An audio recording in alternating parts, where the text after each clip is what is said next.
Today we are going to troubleshoot the error 303. The error is triggered when the plasma or shield gas inlet pressure is seen as too low when trying to ignite. First, check that you have the air compressor turned on and the gas bottles turned open. Then check your input pressure from the CNC screen or by using the app.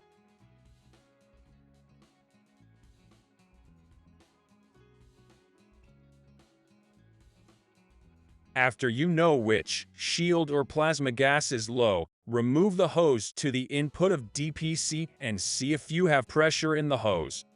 If you do have pressure in the hose, most likely your pressure sensor is broken. You can verify this by swapping the shield and plasma input pressure sensors and see if the issue moves with the sensor. You can see a separate video about removing and installing a pressure sensor.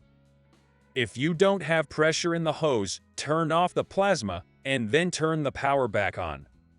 See if you get pressure during the purge cycle.